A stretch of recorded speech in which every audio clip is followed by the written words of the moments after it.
AI की जो नई टेक्नोलॉजीज़ आ रही हैं, वो साइबर क्राइम को बढ़ाने के लिए और साइबर सिक्योरिटी के लिए भी दोनों तरफ से काफ़ी हेल्पफुल हैं। जैसे हम थोड़ी देर पहले डिस्कस कर रहे थे, जब हम साइबर क्राइम की बात करते हैं, तो वीडियो और ऑडियो हम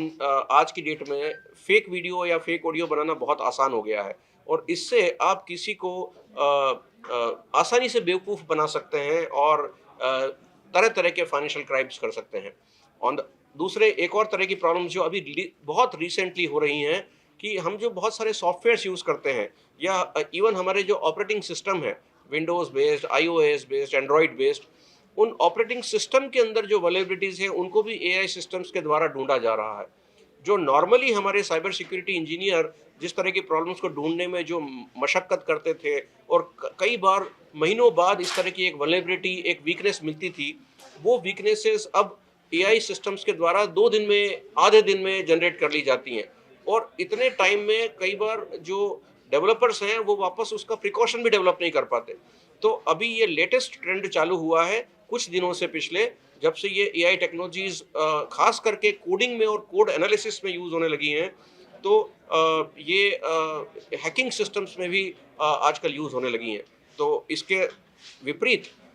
गूगल और कुछ बड़ी कंपनियों ने, एंथ्रोपिक वगैरह ने, सब ने मिलकर के कुछ ऐसे प्लान भी बनाए हैं कि वो इन टेक्नोलॉजीज़ को यूज़ कर रहे हैं डिफेंस के लिए। वो अपने लेवल पर अटेम्प्ट करते हैं कि जो पब्लिकली नोन एल्गोरिदम्स या सॉफ्टवेयर जो यूज़ होते हैं लार्ज पब्लिक के द्वारा, उसमें इस तरह की नोन वल्नरेबिलिटी कोई है, अगर हैं तो वो उसको कैसे ब्रीच होने से रोक सकते हैं। तो विभिन्न प्रकार से बोथ अटैक साइड से भी और डिफेंस साइड से भी एआई टेक्नोलॉजीज़ का बहुत हेवी यूज़ हो रहा है। सर, जैसे एक्स है या फेसबुक है या व्हाट्सएप है, इसमें आपका जो डेटा होता है, ये कैसे कारगर होता है लोगों के लिए?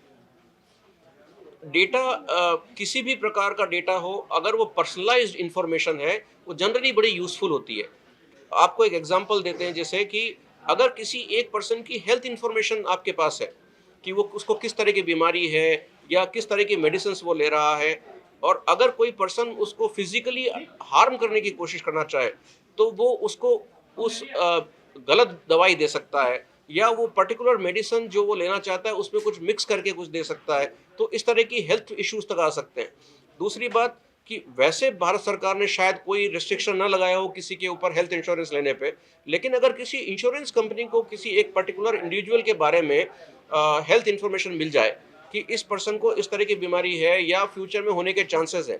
तो हो सकता है कि हेल्थ इंश्योरेंस कंपनी उसका प्रीमियम को इंक्रीज कर दे। तो डेटा की बहुत इंपॉर्टेंस है। आपके वीडियो और ऑडियो को यूज़ करके किसी को बेवकूफ़ बनाने के लिए, आपके खुद के अगेंस्ट इस डेटा को यूज़ करने के लिए, जैसे मैंने इंश्योरेंस का एग्जांपल दिया, और भी विभिन्न प्रकार से। तो डेटा बहुत इंपॉर्टेंट है, खास करके जब वो पब्लिकली आइडेंटिफिएबल डेटा हो।